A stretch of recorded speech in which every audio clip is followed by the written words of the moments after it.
Goeiemôre, good morning everyone, goeiemôre almal. Baie dankie dat julle saam met ons rondom die woord gaan sit vanmôre. Ek wil verwelkom julle elkeen vanmôre en ek glo julle het 'n wonderlike dag sover en ja, dit is 'n voorreg vir my om vanmôre die woord oop te breek en ek vra dat julle saam met my sal wandel deur die woord. Ek gaan vandag begin met 'n nuwe reeks. Die krag van 3 vers 16 in die Nuwe Testament. Soos julle weet, het ek al reeds deur die Ou Testament se 3 vers 16 gewerk en dit was 'n fantastiese reeks, as ek dit self mag sê. En ek glo ons het baie geleer daaruit. As julle dit nog nie gesien het nie, gaan op YouTube na my kanaal toe en julle sal die speellys daar kry, the playlist of all the 3 verse 16s in the Old Testament, al die 3 vers 16 leringe in die Ou Testament is daar so in 'n aparte speellys beskikbaar, indien julle dit graag wil kyk. Ek beveel dit aan, dat jy dit wel sal kyk, en jy gaan nog baie leer, en ja, dit is net fenomenaal hoe die woord so in 'n eenheid gevorm word. Maar voordat ons begin, kom ons bid saam. Hemelse Vader, ons dankie vir die voorreg wat ons het vanmôre om rondom U woord te sit. Dankie Here Jesus dat U met ons is. Dankie Here dat U ons harte ontvanklik maak vir die woord wat gesaai word. Help ons Here dat ons harte nie klipperig sal wees of vol dorings en dussels of bepad sal wees nie, maar dat dit op vrugbare grond sal val, Here, die saad dit sal inslag vind in ons binneste, dat dit sal ontkiem en vrug dra, wat ons sal help om ons daglikse lewe te bewandel saam met U. Dankie Here Jesus vir die goedheid, U guns en U genade. Ek vra dat U my sal seën, dat ek 'n skoon kanaal vir U sal wees. Vergewe my sondes, wetend en onwetend, dat ek rein en heilig voor U sal staan, Here, en help my dat ek U woord reg sal oordra, dat ek net die waarheid sal spreek volgens die woord, en dat ek niks sal byvoeg wat nie volgens U wil en plan is.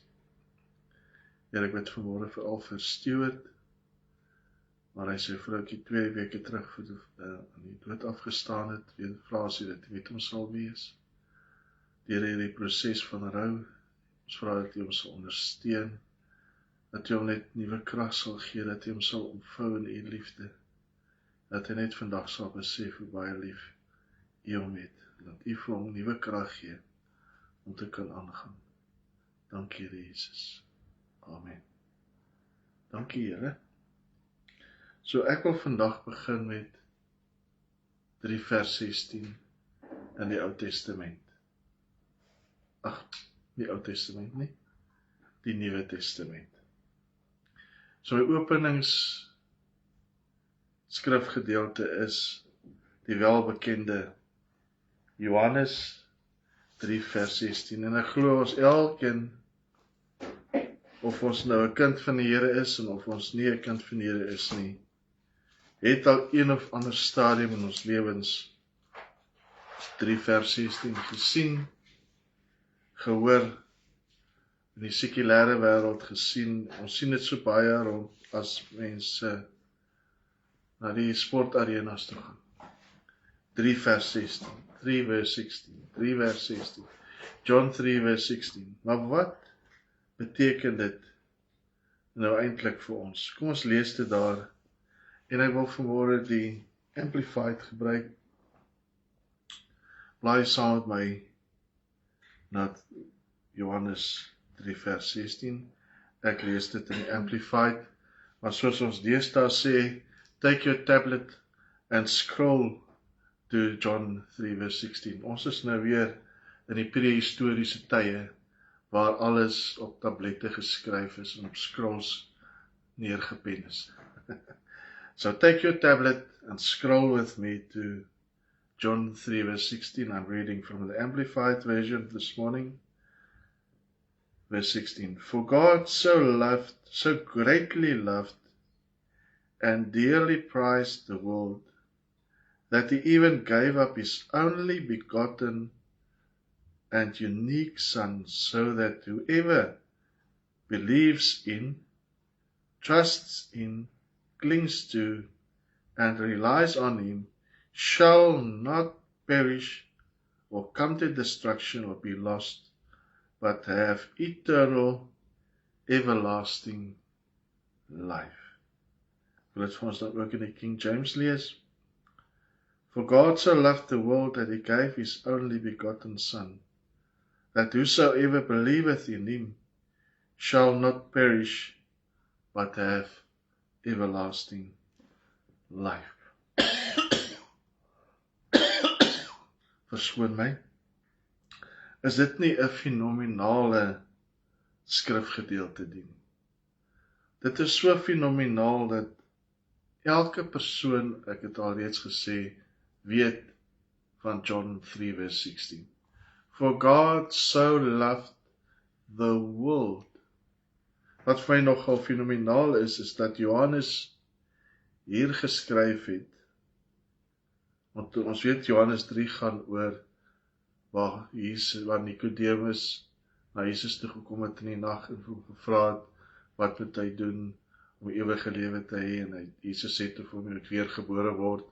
Al daai, as mens Johannes 3 van die begin af lees, sal ons alles daar so sien, maar ek wil fokus vanmôre op vers 16. Johannes het hier geskrywe, For God so loved the world that he gave his only begotten Son. Wat is die wêreld wat hiervan gepraat word? Die wêreld is almal. Kom ons kyk of ons die Grieks kan kry wat hierso van gepraat word. Kom ons blaai, ek wil net gou hierso die Griekse vertaling oopmaak. John 3 verse 16. John 3,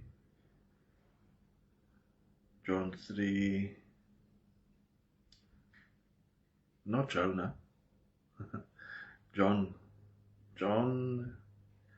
3 verse 16. For God so loved the world, he so say the world, meaning the cosmos.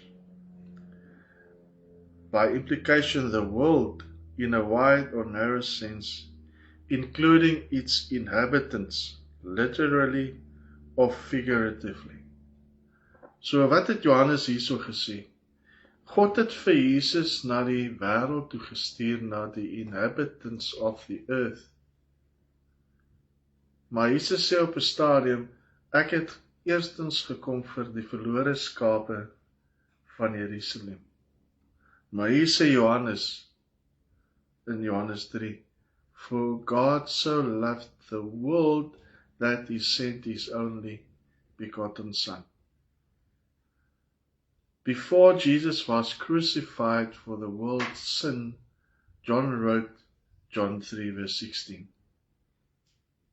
Hier het Johannes gesê, God het die wêreld in gedagte gehad toe hy sy seun Jesus Christus aarde toe gestuur het.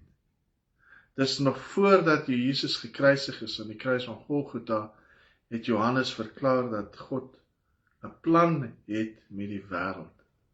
Hy het 'n plan gehad met die wêreld om vir Jesus te stuur as finale offer vir die oordeel en die gevolge van sonde.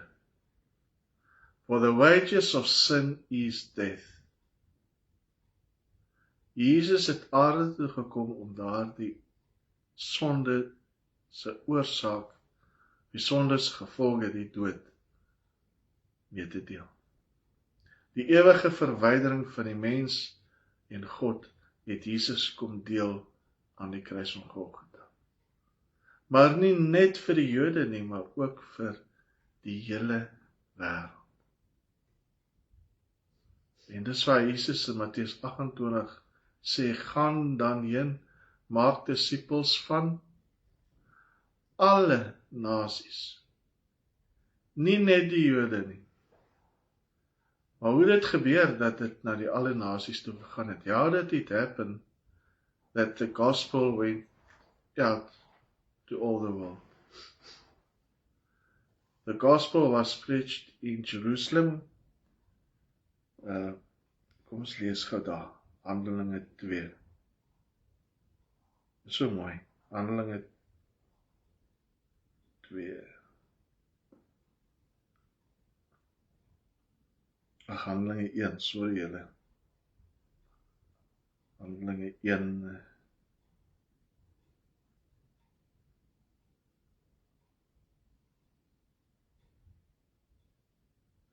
Hy sê in Handelinge 1 vers 8.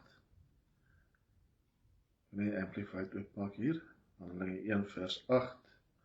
But you will receive power and ability when the Holy Spirit comes upon you, and you will be my witnesses to tell people about me. Dis nou Jesus wat hy praat, voordat hy opgevaar het hemel toe. Both in Jerusalem and in all Judea, in Samaria, and even to the ends of the earth. So what did Jesus tell his disciples here? When the Holy Spirit comes upon you, you will start witnessing where you are right now. You are in Jerusalem now, so you will start preaching the gospel here in Jerusalem. Wat het gebeur met die uitstorting van die Heilige Gees? Petrus het opgestaan en hy die evangelie verkondig en 3000 het tot bekering gekom deur sy eerste boodskap, dis Jerusalem. Maar hulle wou dit net daar hou, want hulle was bang vir persecution. Hulle het gaan wegkruip in Jerusalem. Toe kom Paulus, nee, en hy kry 'n brief en hy begin die mense persecute. En daar gaan die evangelie na die uitwyke toe. Jerusalem, Samaria, Judea, Samaria, and the ends of the earth. Paulus met sy sendingreise het veroorsaak dat die evangelie uitgaan na die heidense nasie toe. So dit het in Jerusalem begin by die Jode. En ek glo dat daai 3000 wat op daai Pinksterdag tot bekering gekom het, het die evangelie uitgevat. En onthou hulle, die Here het hulle, die Heilige Gees het hulle gedoop in 'n nuwe taal, het vir hulle nuwe tale gegee, sodat die mense wat die boodskap hoor, dit in hulle taal kan hoor. Sodat hulle die boodskap kan uitdra na die wêreld. Hulle gaan terug na hulle dorpe toe en hulle gaan vertel die mense wat hulle in Jerusalem gehoor het. Die verspreiding van die evangelie wêreldwyd. Want so lief het God die wêreld gehad. Johannes skryf hierdie mooi vers, lang voordat Jesus gekruisig is, aan die kruis van Golgotha. Is dit nie wonderlik nie, dat God ons as heidene nasies in gedagte gehad het, toe Jesus aan die kruis van Golgotha gesterf het. Onthou, Jesus het gesê op 'n plek, ek het gekom vir die Jood eerste en vir die verlore skapies van Israel. So sy fokus was om die Jode eerstens by God uit te bring. Maar hy het toe geskuif, dat het toe uitgebrei na die heidene nasies toe. Prys die Here daarvoor. Anders sou ons nie vandag rondom die woord gesit het nie. Amen. Ok, dis Johannes 3, vers 16. Ek wil nou nog 'n skrifgie aanhaal. Daar so baie 3 vers 16, ons gaan net nou kyk net na so paartjies. Ek wil terugkom na die sportbijeenkomste toe. As julle, ek weet nie of julle net gou koffiekie drink hier so.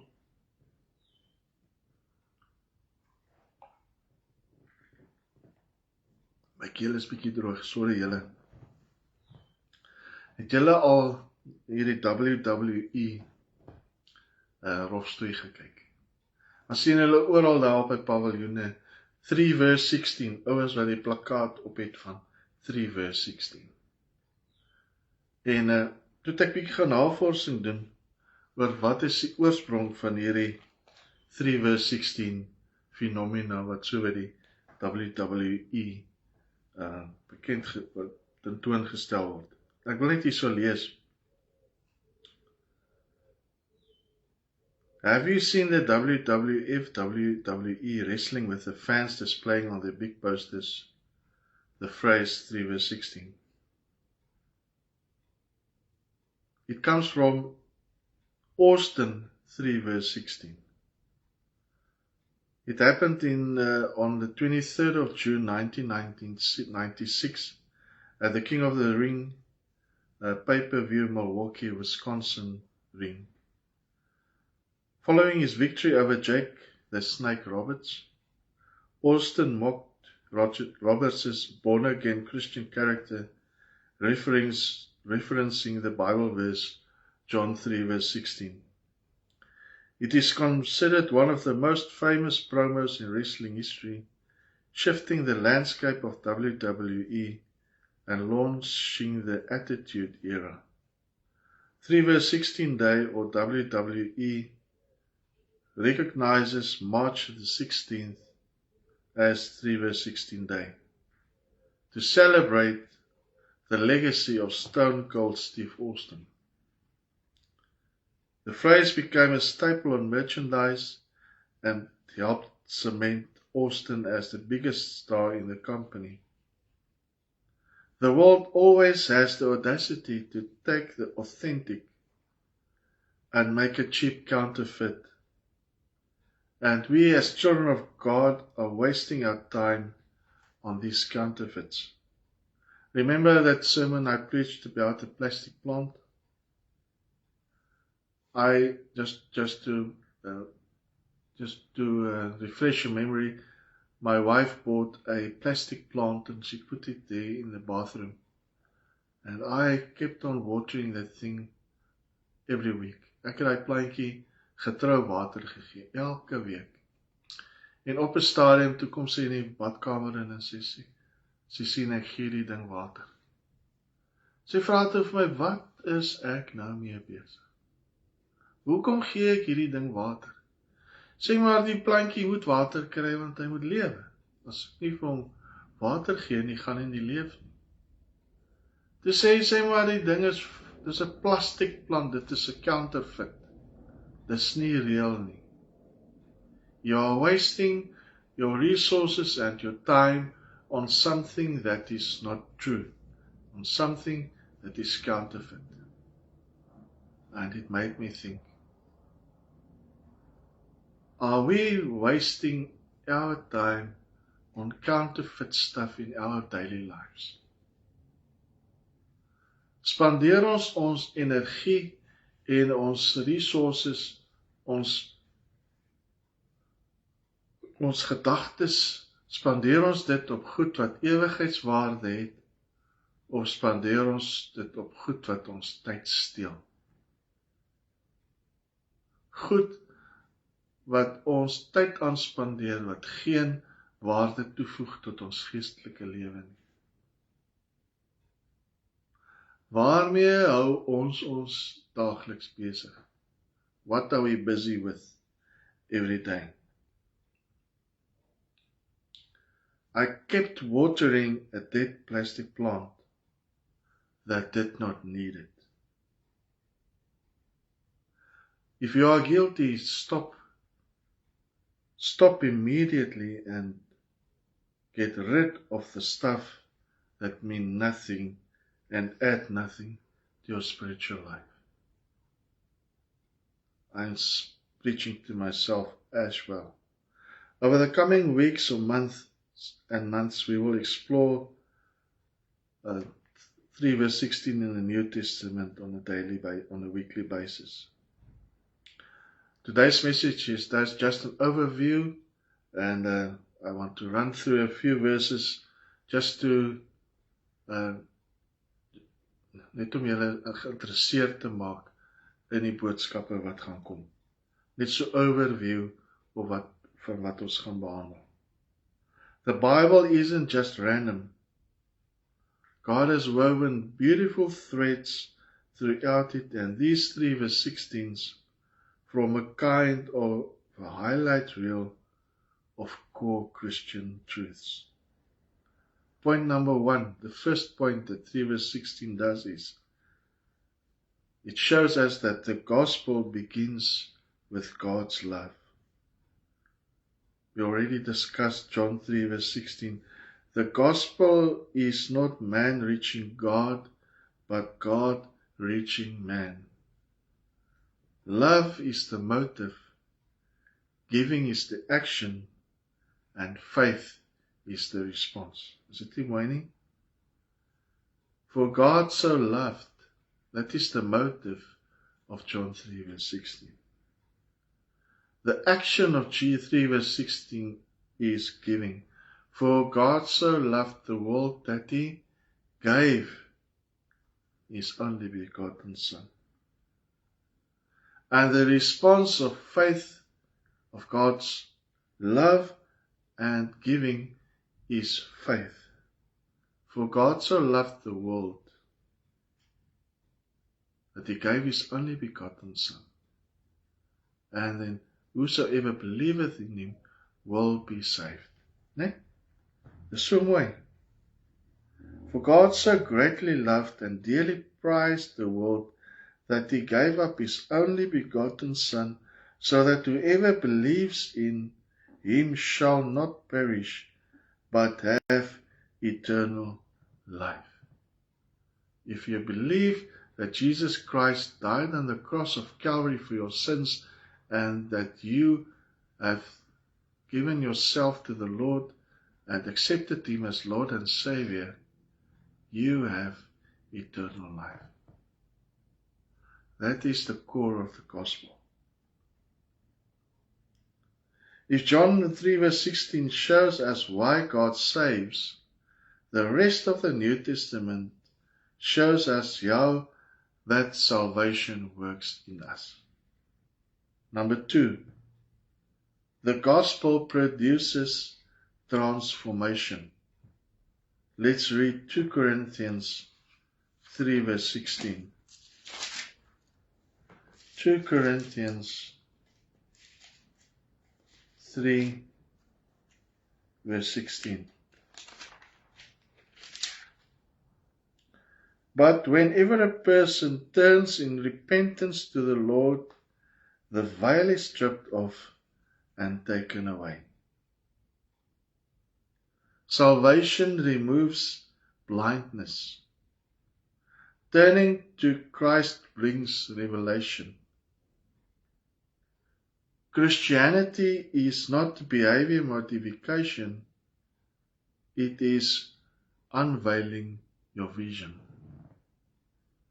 When you turn to Christ and the Holy Spirit comes to live in you, He makes this word alive in you. A person that doesn't have the Holy Spirit can read this book from cover to cover and it's not going to do anything for him. It's just words, it's just the novel that he reads. But if you have the Holy Spirit in your heart, in your life, this Bible, this words that's written here from Genesis to Revelation becomes alive. The Word of God is alive and it's sharper than any two-edged sword. Amen. In the beginning, God created the heavens and the earth. Genesis 1 verse 1.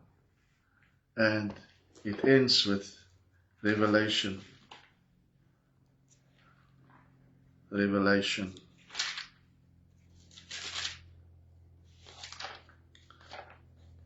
Mine have a concordance at the back, so we will skip from before the Revelation. You can turn with me to Revelation chapter 22 verse 21. It's so awesome. In the beginning, God created the heaven and the earth. Genesis 1 verse 1. And the last verse in the Bible is, the grace, the blessing and the favor of the Lord Jesus Christ, the Messiah, be with all the saints, God's holy people, those set apart for God, to be, as it were, exclusively His. Amen. Let it be so. We are set apart for God, to be, as it were, exclusively His. The message of redemption is that we will know that Christ died on the cross, that God loved this world, and if we believe that, we are His children, and we are His. We are set apart for God. We are now taken out of this world and put into a new kingdom. We are separated from the world, set apart. We are exclusively His. God bought us with a price. Ons is duur gekoop deur die bloed van Jesus Christus. It's no longer I that lives, but Christ that lives in me. I am a new creation. I am a brand new man. All things have passed away. I am born again. More than a conqueror. That's who I am. I'm a new creation. I'm a brand new man. We are set apart for Him. We are exclusively His. Is dit nie 'n mooi skrif waar die woord van God om jou afsluit nie? The grace, blessing and favor of the Lord Jesus Christ, the Messiah, be with all the saints, God's holy people, those set apart for God, to be, as it were, exclusively His. Amen. So let it be. We are His peculiar people. We are a royal priesthood and a holy nation. Ja, dis so mooi. 2 Korintiërs 3 vers 16.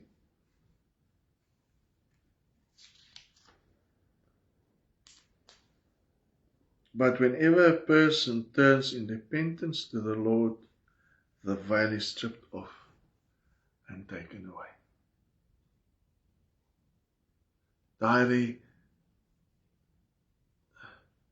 blinddoek wat oor jou gedagte wêreld geplaas is, wanneer jy in die wêreld is, en as jy die woord van God lees, as jy die Bybel lees, dan is dit, jy verstaan niks wat in die Bybel aangaan nie. Dit is asof jy net woorde lees. Maar as die Heilige Gees hier in jou kom woon, dan vat hy daardie versleiering weg. Jy is 'n nuwe mens. Amen. Salvation removes blindness. Turning to Christ brings revelation. Christianity is not behavior modification. It is unveiling your vision. People don't change by effort alone. They change by encountering Christ. I am a new creation because of God's grace. His undeserved favor upon my life. That is why I can sing and praise His name today. That's why I can pray. That's why I can read the Word of God. His unmerited favor. I can do nothing to deserve more of His grace. It is a free gift, and it's free because it helps us not to boast in ourselves. All glory and honor to Christ. Point number 3. The gospel calls for devotion.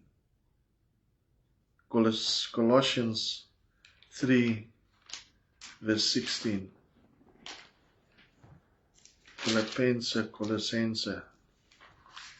Colossense 3, verse 16. Let the word spoken by Christ the Messiah have its home in your hearts and minds, and dwell in you in all its riches. As you teach and admonish and train one another in all insight and intelligence and wisdom in spiritual things, as you sing psalms and hymns and spiritual songs, making melody to God with His grace in your hearts.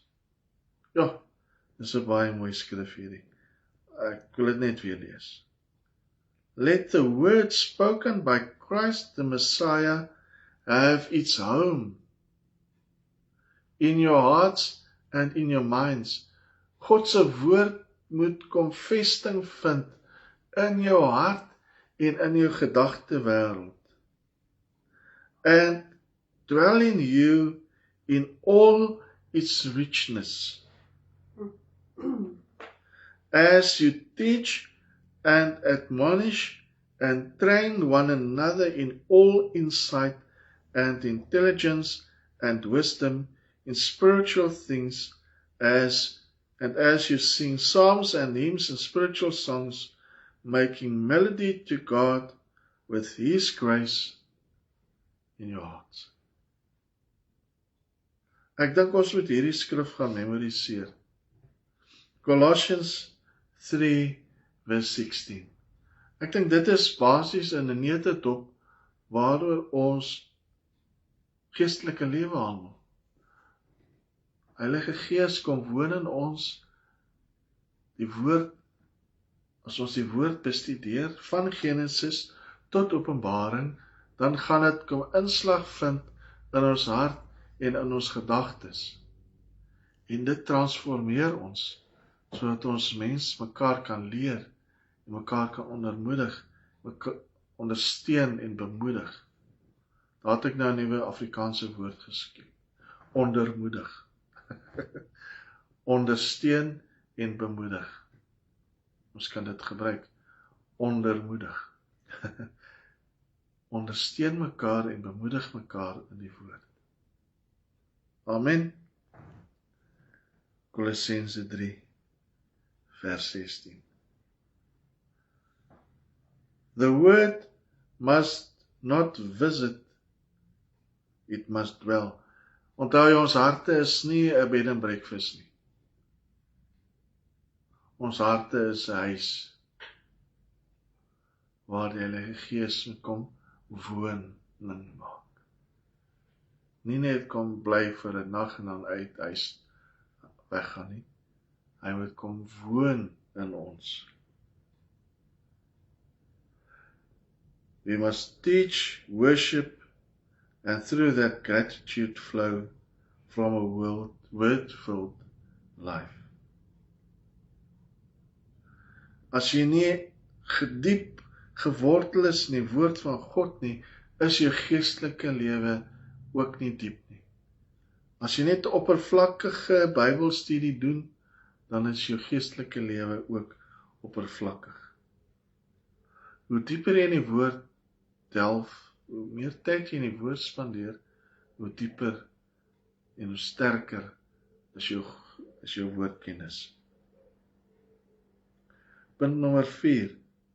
The gospel builds a godly life. 1 Timothy 3 verse 16. Kom ons lees dit. 1 Timotheus 3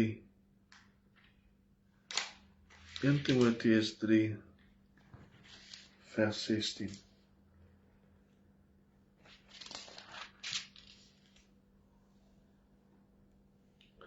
And great and important and weighty, we confess, as the hidden truth, the mystic secret of godliness, He, which is God, was made visible in human flesh, justified and vindicated in the Holy Spirit, was seen by angels, preached among the nations, believed on in the world, and taken up in glory.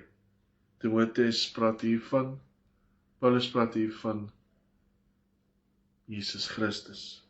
And great and important and weighty, we confess, is the hidden truth, the mystic secret of godliness.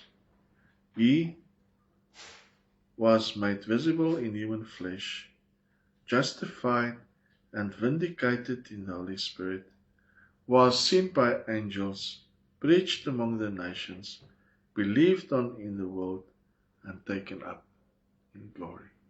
Paulus praat hier van Jesus Christus. Christ is the center of our godliness. His incarnation, His resurrection and glory defines our faith. Godliness is not self-effort. We cannot do it alone. We cannot be godly through our own efforts. It is Christ revealed and living through us. That's the only way we can be holy. Number 5. The gospel anchors us in truth. 2 Timothy 3 verse 16. En ek glo ons ken hierdie skrif ook ter harte. 2 Timotheus 3 vers 16.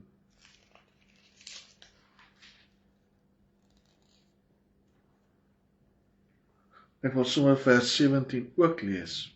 Every scripture is God-breathed, given by His inspiration, and profitable for instruction, for reproof and conviction of sin, for correction of error and discipline in obedience, and for training in righteousness, in holy living, in conformity to God's will, in thought, purpose, and action, so that the man of God may be complete and proficient, well-fitted, and thoroughly equipped for every good work.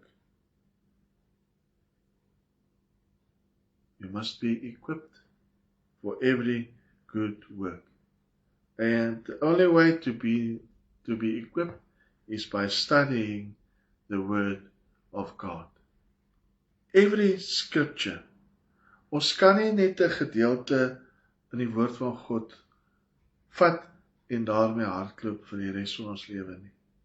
Die hele skrif, the whole scripture is God-breathed and it is given by His inspiration and it is profitable for instruction, for reproof and conviction of sin, training in righteousness, in holy living, in conformity to God's will, in thought, purpose and action. Dit is die woord van God. Nou is daar baie mense wat sê, ons moet nie, as daar iemand leuns vertel of onwaarhede verkondig van die woord, van die preekstoel af, mag jy nie teen hom praat nie, want hy is 'n gesalfde van die Here. Nee, maar hierso sê Paulus vir ons, die woord is gegee om mense te korrigeer, om mense reg te help. Want dit, as jy dit doen, help jy hulle om te verander en hulle lewe reg te maak met die Here. So that the man of God may be complete and proficient, well-fitted and thoroughly equipped for every good work. Amen. Punt nommer 6. Ek is amper klaar. nog 2 punte. The gospel produces love in action. Die evangelie kweek in ons liefde in aksie. Ons het gesien, Johannes 3 vers 16, want so lief het God die wêreld gehad, dat hy sy enige gebore seun gestuur het. Maar wat sê 1 Johannes 3 vers 16? Nog 'n baie mooi skrif. 1 Johannes 3 vers 16. 1 Johannes is amper klaar. Hoeveel tyd het ek nog? 1 Johannes 3 vers 16. By this we come to know, progressively to recognize, to perceive, to understand the essential love. That He laid down His own life for us, and we ought to lay our lives down for those who are our brothers in Him. For God so loved the world that He sent His only begotten Son. Johannes 3 vers 16. 1 Johannes 3 vers 16. He laid down His life for us, and we in turn must lay down our lives for our brothers who are in Christ Jesus. Is ons liefde vir ons medemens, vir ons naaste, vir ons medebroers en susters in die Here so groot, dat ons as het ware ons lewe sal neerlê vir hulle.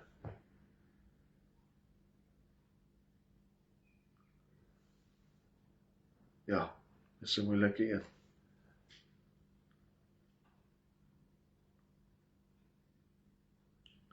The gospel we receive must become the love we give. En ek het weer sê, the gospel we receive must be the love that we give. Love is defined by sacrifices. We are called to reflect that same love. Die liefde wat Jesus aan die kruis van Golgotha vir ons betoon het, moet ons ook aan ons medebroers en susters en ons naaste verkondig, tentoonstel. En aan die laaste punt, nommer 7, the gospel leads to victory. Die evangelie lei tot oorwinning. Openbaring 3 vers 16. Openbaring 3 vers 16.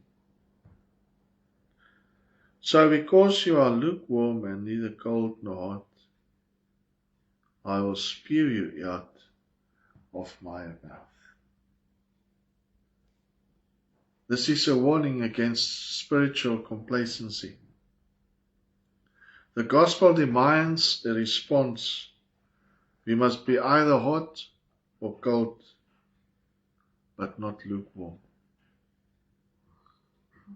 We must live according to the word of God so that we can be warm. Don't become complacent.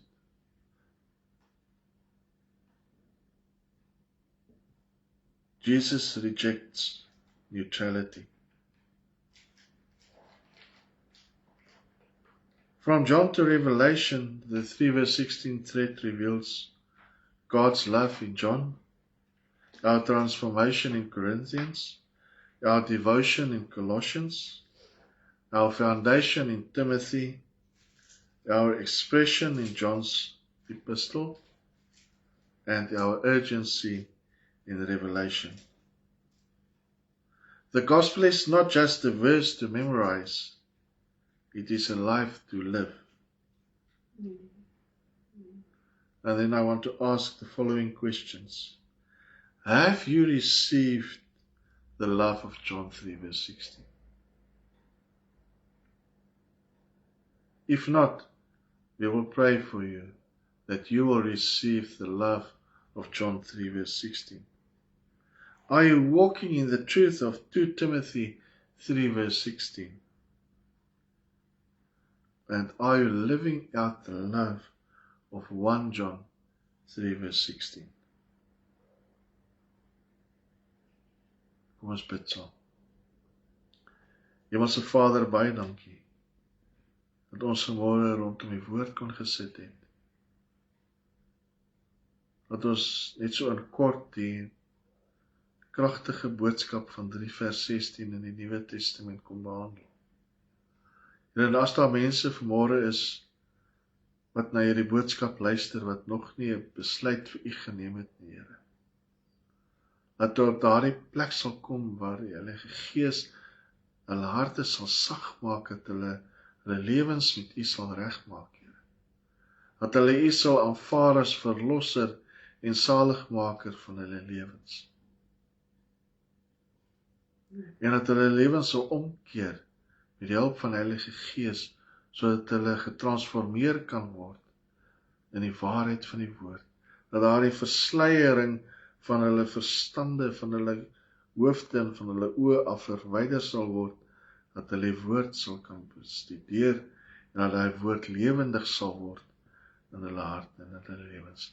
En as die woord lewendig geword het, dan sal hulle lewens getransformeer word. Ek bid dit vir elke persoon wat nog nie besluit vir U geneem het vanmôre. Dat hulle besluit sal neem vir U. Dat hulle sonde sal bely en U sal volg as verlosser en saligmaker. Dat hulle sal nuut maak, dat hulle nuwe mense sal wees, dat hulle uit die wêreld sal uitneem en hulle in die koninkryk sal inplaas. We are a holy nation, set apart for God. Ek bid vir elke persoon vanmôre, Here, dat ons in die woord sal indelf, in die woord ons eie sal maak. Dat ons die Heilige Gees nie as 'n bed in ons harte, nie as 'n bed and breakfast sal operate nie, maar dat ons harte as 'n woning sal bestuur. Maar die Heilige Gees kan woning maak in ons en ons kan transformeer in U heerlikheid. Dankie, Jesus.